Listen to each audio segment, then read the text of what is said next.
বন্ধুরা, আশা করি তোমরা সবাই ভালো আছো। তোমাদের সবাইকে আমার ইউটিউব চ্যানেল লার্নিং উইথ গৌরবে ওয়েলকাম। আজ আমি তোমাদের সঙ্গে সপ্তম শ্রেণীর পরিবেশ ও বিজ্ঞান বইয়ের অষ্টম অধ্যায় পরিবেশ ও জনস্বাস্থ্য এই অধ্যায় থেকে সমস্ত গুরুত্বপূর্ণ প্রশ্ন উত্তর আজকের এই ভিডিওটা আলোচনা করব। তাই ভিডিওটা প্রথম থেকে শেষ পর্যন্ত মনোযোগ দিয়ে দেখো। তোমাদের মধ্যে কেউ যদি থাকো যে প্রথমবার আমার এই চ্যানেলের ভিডিও দেখছো, তাহলে অবশ্যই চ্যানেলটাকে সাবস্ক্রাইব করে পাশে থাকা বেল আইকনে ক্লিক করে নোটিফিকেশন অল করে দাও। কারণ তোমাদের ক্লাসে বিভিন্ন সাবজেক্টের উপর ভিডিও আমি যখনই আপলোড করব তার নোটিফিকেশান খুব সহজেই তোমরা পেয়ে যাবে। আর দেরি না করে চলো ভিডিও শুরু করা যাক। সপ্তম শ্রেণীর পরিবেশ ও বিজ্ঞান বইয়ের অষ্টম অধ্যায় পরিবেশ ও জনস্বাস্থ্য। বন্ধুরা, এই অধ্যায় থেকে সেকেন্ড পার্টের ভিডিওর প্রথম প্রশ্ন, জ্বর মাপার জন্য আমরা কোন যন্ত্র ব্যবহার করি? উত্তর, জ্বর মাপার জন্য আমরা ক্লিনিক্যাল থার্মোমিটার ব্যবহার করি। পরের প্রশ্ন, ফ্লুওরেসেন্ট বাল্ব এর মধ্যে কোন ধাতুর বাষ্প থাকে? উত্তর, পারদের বাষ্প। পরের প্রশ্ন, কোন ধাতুর প্রভাবে মিনামাটা রোগ হয়? উত্তর, পারদ ধাতুর প্রভাবে মিনামাটা রোগ হয়। পরের প্রশ্ন, আর্সেনিকের প্রভাবে কী উপসর্গ দেখা যায়? উত্তর, বন্ধুরা মনে রাখবে, আর্সেনিকের প্রভাবে হাতের ওপর তালুতে খসখসে উঁচু উঁচু ছাপ দেখা যায়, চামড়ার রং কালো হয়ে যায়, বুকে ও পিঠে কালো কালো ছাপ দেখা যায় এবং পায়ের নানা রকম জায়গায় ক্ষতচিহ্ন দেখা যায়। পরের প্রশ্ন, ফ্লুরাইডের প্রভাবে কি কি উপসর্গ দেখা যায়?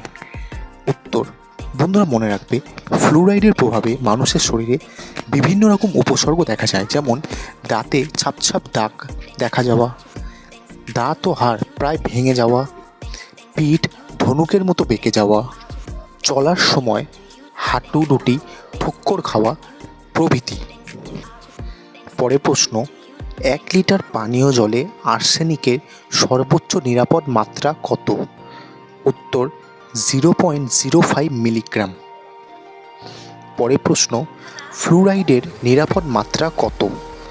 উত্তর, 1.5 মিলিগ্রাম। পরের প্রশ্ন, এক্স রশ্মির একটি ক্ষতিকারক প্রভাব লেখো।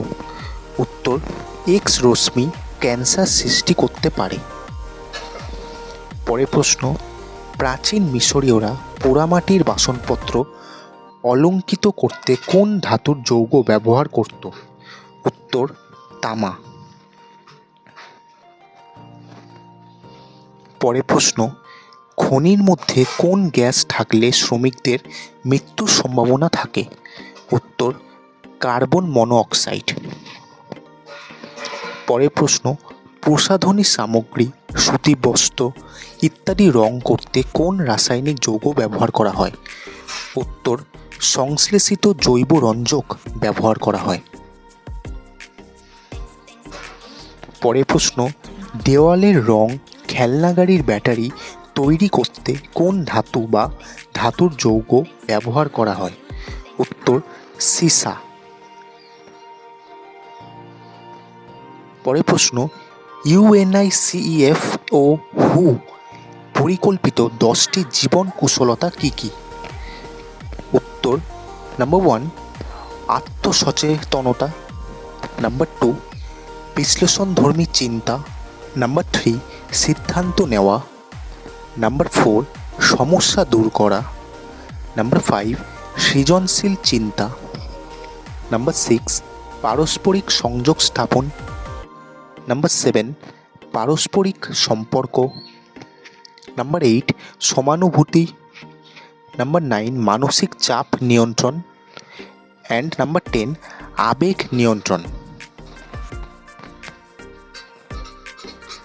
পরের প্রশ্ন, হু বা WHO এর পুরো কথা কি?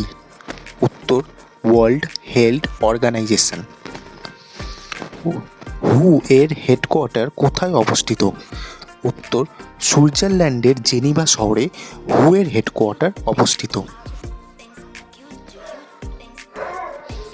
পরের প্রশ্ন, ইউনিসেফ এর পুরো কথা কি? উত্তর, United Nations international children's emergency fund. পরের প্রশ্ন, ইউনিসেফের গঠনের উদ্দেশ্য কী ছিল?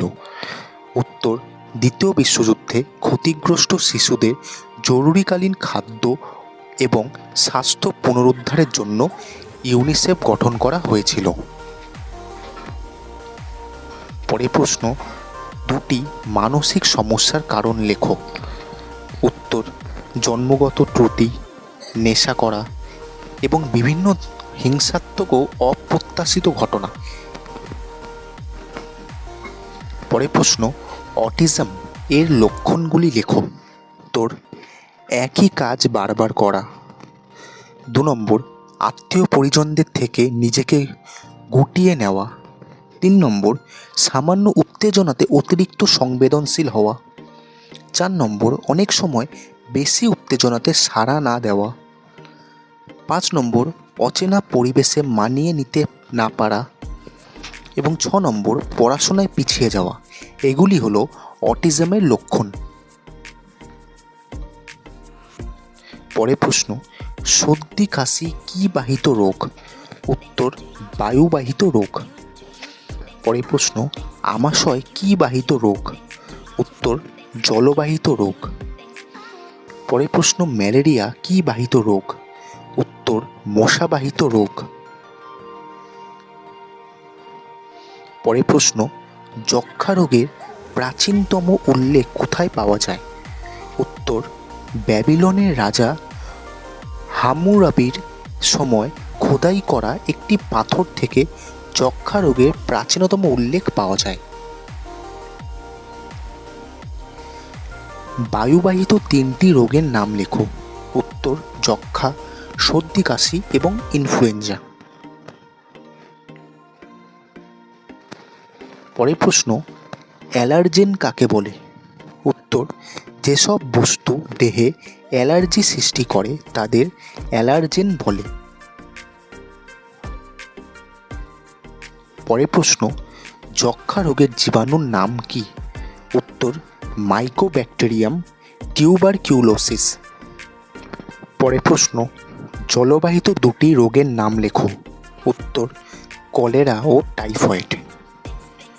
কোন রোগে মলের রং চাল ধোয়া জলের মতো হয়? উত্তর, কলেরা। পরের প্রশ্ন, কোন রোগের আরেক নাম বিসূচিকা? উত্তর, কলেরা। ওআরএস এর পুরো কথা কি? উত্তর, ওরাল রিহাইড্রেশন সলিউশন। পরের প্রশ্ন, পোলিও রোগের জীবাণুর নাম কি? উত্তর, প্লাজমোডিয়াম ভাইভ্যাক্স নামক ভাইরাস। পরের প্রশ্ন, ম্যালেরিয়া রোগের গৌণ পোষক কে? উত্তর, মানুষ। পরের প্রশ্ন, ম্যালেরিয়া রোগের মুখ্য পোষক কে? উত্তর, স্টি অ্যানোফিলিস মশা। পরের প্রশ্ন, ম্যালেরিয়া প্রথম কোথায় দেখা গিয়েছিল? উত্তর, আফ্রিকায়। কোন গাছের ছাল থেকে ম্যালেরিয়া রোগের ঔষধ তৈরি করা হয়? উত্তর, সিনকোনা গাছের ছাল থেকে। সর্বপ্রথম কে মানুষের রক্তে ম্যালেরিয়ার জীবাণু খুঁজে পান? উত্তর, ফরাসি সামরিক বাহিনীর ডাক্তার চার্লস লুই আলফাসো লাভেরি আলজেরিয়ায় সর্বপ্রথম মানুষের রক্তে ম্যালেরিয়ার জীবাণু খুঁজে পান। পরের প্রশ্ন, কে সর্বপ্রথম প্রমাণ করেন ম্যালেরিয়া মশাবাহিত রোগ? উত্তর, ব্রিটিশ সামরিক বাহিনীর এক ডাক্তার রোনাল্ডো রস সর্বপ্রথম প্রমাণ করেন যে ম্যালেরিয়া মশাবাহিত রোগ। পরের প্রশ্ন, কোন রোগকে ব্ল্যাক ডেথ বলা হয়? উত্তর, প্লেগ রোগকে ব্ল্যাক ডেথ বলা হয়। পরের প্রশ্ন, কোন রোগের আরেক নাম হোয়াইট ডেথ? উত্তর, যক্ষ্মা। কোন প্রাণী প্লেগ রোগ ছড়ায়? উত্তর, মেঠো কালো ইঁদুর। পরের প্রশ্ন, ভগিনী নিবেদিতা কোন রোগে আক্রান্ত রোগীদের সেবা করেন? উত্তর, প্লেগ রোগের আক্রান্ত রোগীদের ভগিনী নিবেদিতা সেবা করেন। পরের প্রশ্ন, কলকাতায় কত সালে প্লেগ মহামারীর আকার ধারণ করে? উত্তর 1899 সালে কলকাতায় প্লেগ মহামারীর আকার ধারণ করেছিল। পরের প্রশ্ন, মশার কোন অংশটি চামড়া ফুটো করতে সাহায্য করে? উত্তর ম্যান্ডিবল। কোন অংশের সাহায্যে মশা রক্ত পান করে? উত্তর ল্যাব্রাম। পরের প্রশ্ন, স্ত্রী ও পুরুষ মশার একটি পার্থক্য লেখো। উত্তর স্ত্রী মশার প্রোবোসিস সরু আর তীক্ষ্ণ হয়, কিন্তু পুরুষ মশার প্রোবোসিস মোটা হয়। পরের প্রশ্ন, অ্যানোফিলিস কিউলেক্স ও এডিস মশার পার্থক্য লেখো। উত্তর অ্যানোফিলিস মশার ডানায় কালো কালো ছাপ থাকে, কিন্তু কিউলেক্স মশার ডানায় কোনো ছাপ থাকে না। আবার এডিস মশার পেটে আর পায়ে সাদা কালো ডোরা ডোরা দাগ থাকে। অ্যানোফিলিস মশা বিশ্রামের সময় সমতলের সঙ্গে সূক্ষ্মকোণ করে বসে। কিউলেক্স মশা বিশ্রামের সময় সমতলের সঙ্গে সমান্তরালভাবে বসে। আবার এডিস মশা বিশ্রামের সময় সমতলের সঙ্গে প্রায় সমান্তরালভাবে বসে। পরের পয়েন্ট, অ্যানোফিলিস মশা ওড়বার সময় ডানায় শব্দ হয়, কিন্তু কিউলেক্স মশা ওড়বার সময় ডানায় শব্দ হয় না। আবার এডিস মশা ওড়বার সময় ডানায় শব্দ হয় না। পরের পয়েন্ট, সন্ধ্যার সময় অ্যানোফিলিস মশারা বাইরে বেরোয়, কিউলেক্স মশা রাত্রিবেলা বাইরে বেরোয়, আর এডিস মশা দিনের বেলায় বাইরে বেরোয়।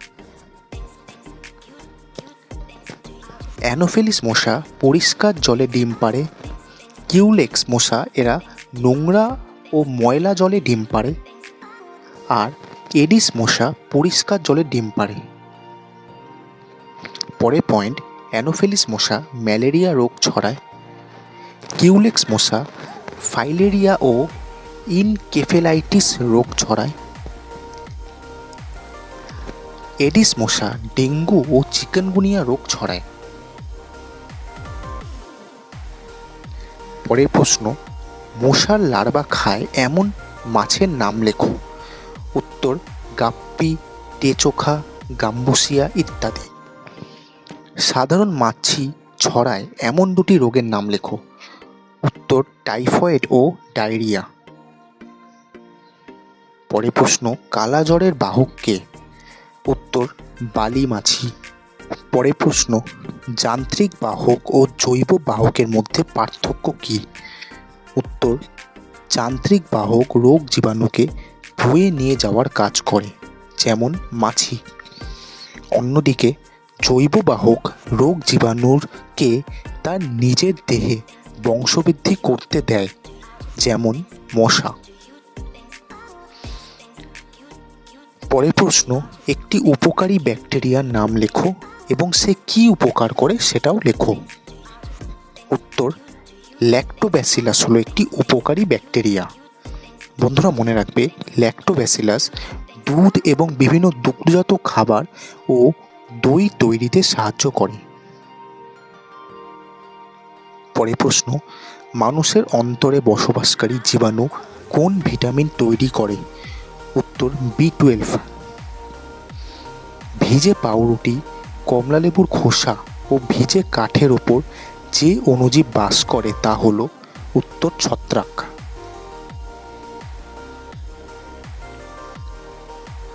পরের প্রশ্ন, কোন অণুজীব থেকে পেনিসিলিয়াম নামক অ্যান্টিবায়োটিক ওষুধ তৈরি হয়?